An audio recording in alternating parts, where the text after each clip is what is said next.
Hey everybody, welcome to Soch 204. Our second discussion on social stratification. Hope you're doing okay. We're just getting back from Memorial Day camping. So I hope you are feeling refreshed for our final couple weeks. So what we're going to talk about in this lecture is poverty, how we measure poverty, and a couple of the myths about poverty. And we have sort of two different ways of thinking about poverty. We have a notion of absolute poverty, where people are unable to find food and shelter. Right? When you think about starvation in Eastern Africa, when people are living under bombs falling in Syria or Yemen. I mean, we think about sort of the absolute poverty of not being able to find food for your children. We don't have that here.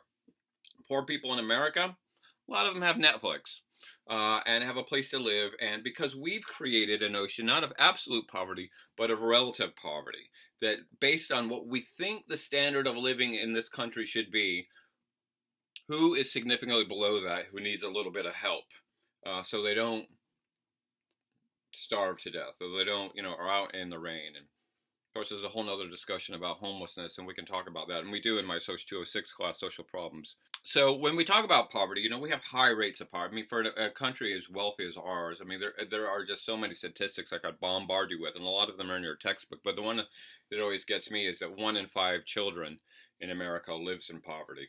And poverty is disproportionately among the young and the elderly, as we'll talk about.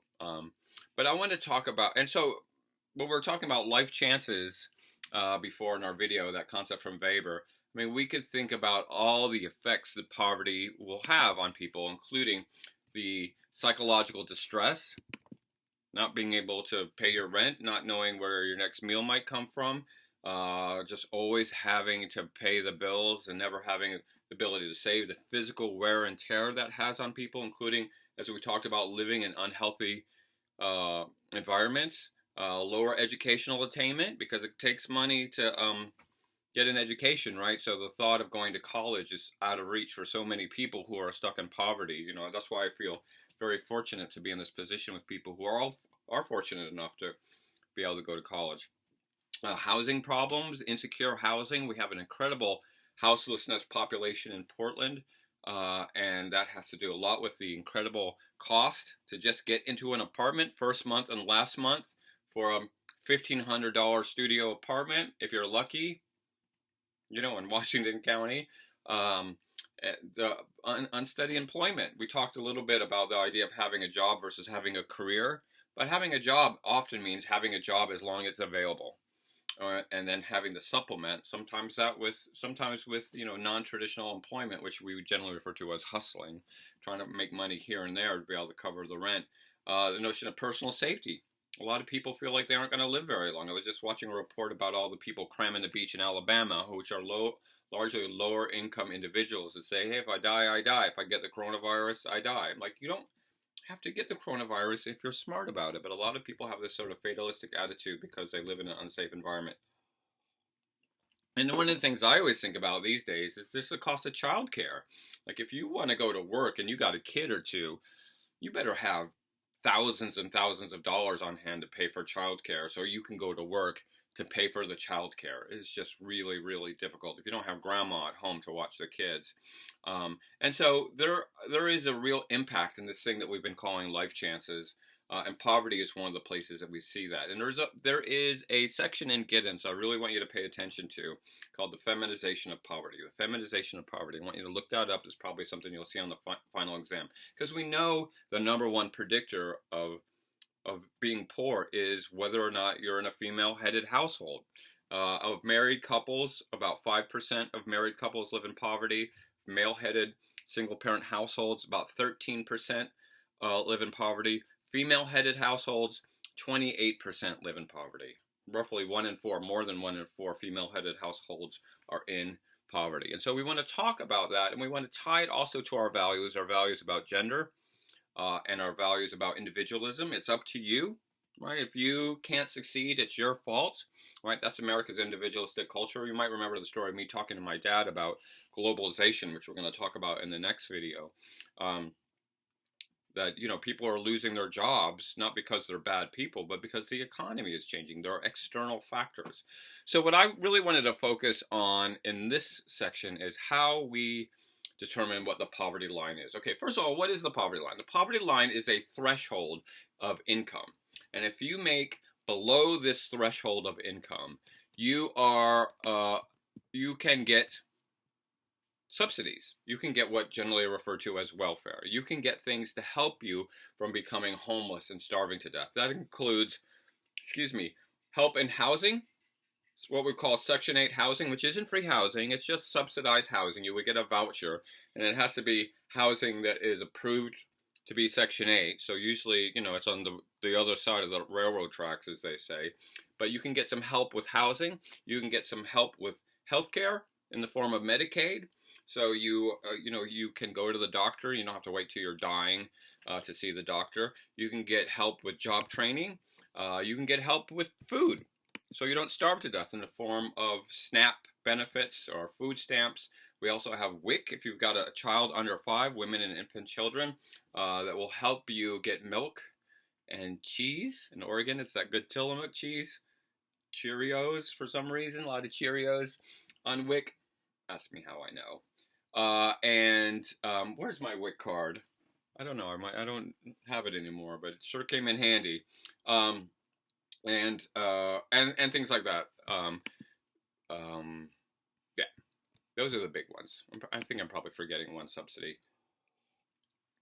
So if you make above this threshold, you don't get those benefits. You don't get food stamps. You don't get Section 8 housing. Oh, here's a good one. This is the one I was forgetting. It's Headstart, the Headstart program. We know that kids who get into preschool do better in school. Kids that go to what I used to call nursery school, now we call preschool, have a better chance once they go into kindergarten and first grade and second grade. And it used to be that was all private only. If you're low income, you can get into a Head Start program, which is essentially a preschool program for lower income people. That was the one I forgot. We've got lots of good Head Start programs right here in Northeast Portland. So we have this threshold. You make below it, you can get some help through the taxpayer. You make above it, you don't get any help. So how is that line determined? It's very interesting. It's very interesting. So I want us to, I'm going to do a little bit of math here, I guess. If you, for the current poverty line for a family of 4 is $24,858. So mom and dad and 2 kids. Let's take, the standard nuclear family. Mom and dad and 2 kids. So dad's working, mom's home with the kids, and maybe doing a little side work. And if they make $24,858, that's the poverty line. So above that, no benefits. They make below that, they make $24,857, then they'll get some benefit. And that's not a lot of money. I mean, especially in this part of the country and how much it costs, making $25,000 a year for a family of 4, that's not for one person, that's for a family of 4. So the poverty line is low. And so if you are low, then you can get access to these subsidies that we call welfare. So how do they calculate this poverty line? Well, this is really elaborate. They take this number. The way they get this number for 4 people, $25,000 roughly, is they take what it costs to feed that family. What does it cost to feed that family for a year? So 3 healthy meals a day, 365 days a year. They take what it costs to feed that family for a year, and they multiply it by 3. That's it. It's not any complicated logarithmic, assessment of needs. What it costs to feed them times 3. That's it. That is it.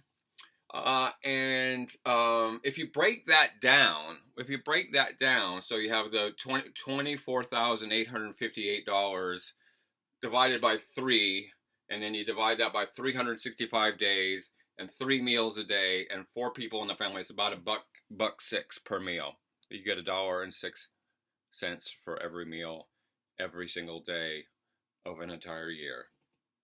I don't know if you've been taking carry out lately, but eating for $1.06 is pretty hard. And it assumes a couple things. It assumes that food is a third of people's budget, and then you have childcare, and you have transportation costs, and you have rents, and you have out-of-pocket healthcare expenses, and all these other things, make it probably a lot less than a third. And it assumes people have access to nutritious, healthy food. If you know anything about food deserts, in poor neighborhoods, food is usually more expensive because people can't travel to the Fred Meyer to get the good deal on Cheerios. They have to get it from the convenience store. And so if you ever tried to buy toilet paper at a convenience store, if you ever tried to buy toilet paper in the last 3 months, but everything is more expensive when you're close by, when you don't have a car to travel around. And so it's really, really problematic. And the point I'm making here is that the line is really low. Okay, so take this into mind. This is how we calculate the poverty line. If I'm above it, I'm on my own. If I'm below it, I at least have help with housing through Section 8, with groceries, through food stamps and WIC if I got a small kid, with job training, with health care, which is hugely expensive. This is the idea of Obamacare, to be able to extend Medicaid essentially to everybody. And so I can survive. It's going to suck because I'm so low. But here's an interesting thing to think about. Let's say we have our imaginary family of four where dad's working and mom's working a little bit of part-time, and their family income is right under the poverty line. They're coming in right at, $24,500. And that guy has been working really hard at his job. Let's say he's a janitor and he gets a promotion. He's going to get promoted to janitor manager or something, go the next rung up on his. And so that is going to give him about a $500 a year increase, which seems like a big deal. $500 is awesome. But all of a sudden, that increase in his wage puts him above the poverty line. So he loses health care for him and his kids. He loses food for him and his kids. He loses subsidized housing. He loses the Headstarts. All of a sudden, all the stuff that you lose actually puts you farther down because now you got a lot more out of pocket, and you might as well just said no to the promotion because you're better off living just below the poverty line. So there's a lot of people that are stuck. That if I'm here and the poverty line's here, I get a little bit of a raise, all of a sudden, yeah, I'm taking home more money, but I'm losing all these benefits and I'm worse off. And then there are also a lot of people, and this is the typical working poor that we talk about, that are right above the poverty line. They're making just a little too much to qualify for benefits and are starving to death. Everything they goes to pay the bills, and there is nothing to put away for a rainy day. There is, nothing but the bags of beans and the cheapest stuff that you can buy because there's no help. There's no help. And when we look at those people, and there's a lot of people who are like, just get a job, well, the majority of people who are on subsidy do have jobs. As we'll talk about, most of them are working at Walmart. When you talk about poor people need to get a job, most of them are working. They're working at low-wage jobs that are just hovering right below or right above the poverty line. There was a recent poll that said 55% of Americans think the poor lack effort. They need to try hard, and that these government subsidies like food stamps reduce their incentive to work. But it's built into the system to say, yeah, you want to work harder, we're going to take all that away, and you're going to be worse off. But the good news is that when people do go onto welfare, for the most part, it's temporary. It's about a 2-year period. People drop. We've talked about mobility is kind of up and down, so people drop down. When I left my job at Portland State, my income went to zero, and thank God WIC was there because we utilized that. Thanks for the milk, WIC. I appreciate it. Thanks for the Tillamook cheese. like the good cheese. And then people move back up out of it. But the majority of people who are on welfare for the poor are the elderly and the sick and disabled and children. And like I said, the biggest category is single mothers. Less than 2% of the people who are on these subsidies for the poor are able-bodied men. Let me say that again. Less than 2% are able-bodied men. Okay. So that the myth goes right out the window. And as we should have time to talk about, I wish we did, there's also welfare for farmers and welfare for the rich in the forms of tax subsidies. So when you say welfare, you got to be really clear. But I would I would have dinner with my family. I can't believe I'm saying this on YouTube. Okay, I have a certain element of the family that's kind of conservative, and they know where I'm coming from.